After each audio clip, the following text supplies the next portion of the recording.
Namasté les divines et les divins, j'espère que vous allez bien et que votre semaine s'est bien passée et que votre horoscope vous a été utile ou du moins vous a permis de vous orienter dans tel ou tel sens, de prendre telle ou telle décision. Donc comme chaque début de semaine, tous mes remerciements à ceux qui ont visionné les différents signes, que ce soit l'ascendant, le signe opposé, le signe principal. Bienvenue aux nouveaux abonnés, et oui, il y en a toujours, il y en a plus de 240 maintenant, donc ça fait toujours plaisir en tant qu'amateur, que chaîne amateur, donc voilà, ça fait toujours plaisir. Donc plusieurs petites choses pour cette semaine avant de vous délivrer l'horoscope de la semaine du 19 avril. Donc tout d'abord, bon anniversaire à tous ceux dont ça sera l'anniversaire cette semaine. Donc il y aura des béliers et des taureaux, puisque en milieu de semaine, ça va changer de signe.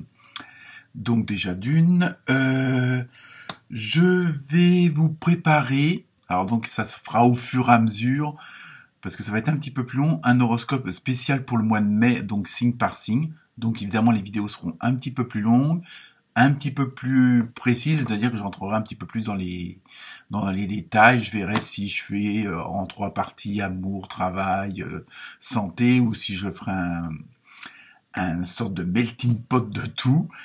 Donc ça à venir. Donc je les mettrai sur la chaîne au fur et à mesure. Parce que le mois de mai, c'est dans 15 jours, donc que ça vous permette peut-être de faire des prévisions pour les semaines, voire les mois à venir. Donc cette semaine, autre nouveauté, je vais vous indiquer, c'est un petit renseignement en plus bon, d'un chiffre numérologique qui a une signification assez en corrélation avec les cartes tirées. Donc je vous mettrai donc le chiffre du jour, le signe opposé qu'on appelle l'opposé polaire. Donc par exemple pour les vierges, l'opposé c'est les poissons et vice versa pour les poissons c'est les vierges. Donc on appelle ça l'opposé polaire. Comme quoi on en apprend tous les jours. Je vais aussi vous indiquer votre pierre entre guillemets porte-bonheur, que ce soit le saphir, la métisse ou autre. Après c'est toujours pareil, vous en faites ce que vous voulez. Vous ne prenez comme d'habitude que ce qui résonne. Donc ça, je regarde ma petite fiche en même temps. Donc ça, c'est dit. Et bon, certains et certaines d'entre vous ont été assez perspicaces pour trouver que parmi mes passions, en plus des cartes et de la voyance, du clair ressenti, du clairvoyant, je suis aussi un romancier amateur. Donc je vous mettrai les liens si éventuellement ça vous intéresse de vous procurer ces livres disponibles évidemment sur Amazon, donc en e-book et aussi en livre papier.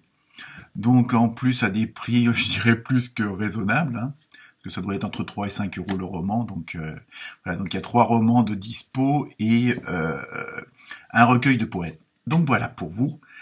Pour cette semaine, donc je me suis servi cette semaine de l'oracle des animaux sauvages, du tarot onirique, du tarot karmique. Oui, je sais, j'ai fait pas mal de... Et pour terminer, l'oracle des artisans de lumière. Donc oui, c'est un petit peu assez constant cette semaine. Consistant, pardon, n'importe quoi. Consistant cette semaine. Donc, et malgré le fait d'avoir utilisé plusieurs jeux, les cartes elles sont bien reliées entre elles, que ce soit même les chiffres, la numérologie, tout ça, c'est bien relié entre elles, donc c'est assez intéressant. Donc bon visionnage, bonne lecture, n'hésitez pas à liker, à partager, et puis à me ramener d'autres abonnés, tout simplement. Namasté, bonne semaine.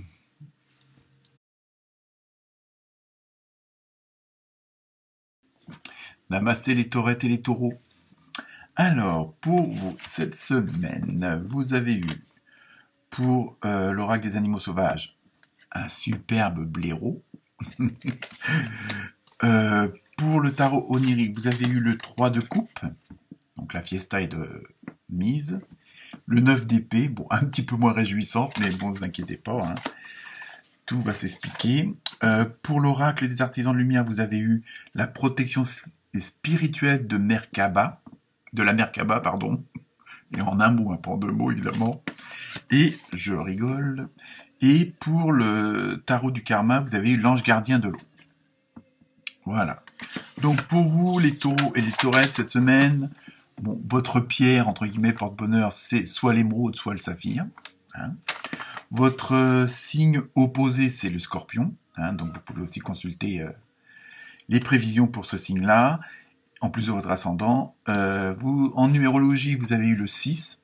Donc ce qui concerne tout, c'est un symbole d'harmonie, la famille, le sens des responsabilités. Donc vous voyez un petit peu où ça peut vous mener. Concernant le blaireau, donc signification, donc c'est bon, il y a un côté d'être intrépide, audacieux. En même temps, il y a cette volonté de vouloir soulager les autres, de vouloir aider les autres, de les guérir. Hein, bon, quitte à être un petit peu, un petit peu plus dynamique ce que les gens en attendent. Bon, je dirais pas agressif parce que le mot est un peu trop fort, mais voilà. Donc dans vos démarches pour venir en aide, bon voilà, c'est peut-être aussi pour ça qu'on fait appel à vous, parce qu'il y a ce sens d'efficacité et de prise de réaction assez rapide. Hein. Donc cette semaine, pour vous, ça va être assez, assez mouvementé dans le sens où il y a plein de choses qui vont venir se greffer à cette semaine. Bon, alors après ça va engendrer, on va dire, un petit peu de stress, d'anxiété, bon, un peu. Ça va l'ego de l'esprit là qui va venir un petit peu vous chahuter, vous contrarier hein, par ses obsessions. Hein. Et ça, on les a tous. Et je pense que cette semaine, ça va être une semaine où il va falloir un petit peu... Bon, vous avez compris ce qui s'est passé dans le passé, par l'expérience, par vos relations, mais il faudrait que vous... C'est pas oublier, mais dire que maintenant, faut vivre dans le présent. Hein. Vous avez compris certaines choses du passé, hein, vous les avez peut-être résolues aussi, d'autres choses, mais maintenant, voilà, il faut, quitte à vous en servir pour avancer, mais il faut peut-être pas trop rester dans la nostalgie. Hein, faut essayer de voir à l'avant. Hein, bon après, vous adaptez aux fonctions de ce qui vous préoccupe en ce moment. Mais cette semaine, ce qui ressort surtout, c'est de libérer vos pensées. Peut-être, voilà, justement, d'arrêter un peu de ressasser le passé, mais qu'il soit bon ou mauvais. Hein, c'est pas forcément négatif hein, dans ce que je dis, mais il faut que vous voyez le nouvel horizon qui se présente à vous et ça vous permet justement de plus vous concentrer sur ce qui se passe autour de vous en ce moment.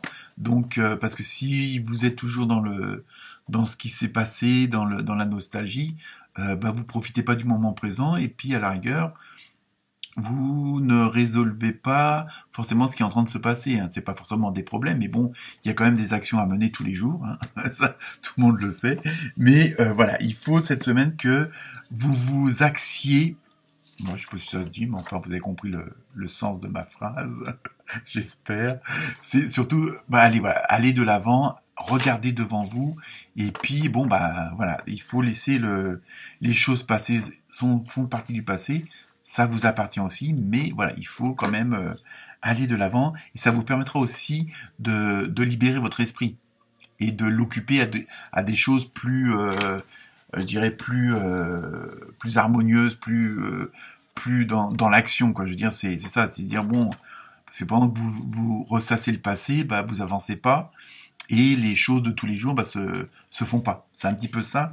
Donc cette semaine, ça va être surtout ça de essayer d'avoir une sorte de tempérance et puis de concentration sur le moment présent et sur ce qui vous fait avancer. Voilà, c'est surtout ça. Donc on laisse un peu de côté le passé et on regarde vers l'avenir afin d'avancer. Voilà pour vous les taureaux et les taurettes. Namasté.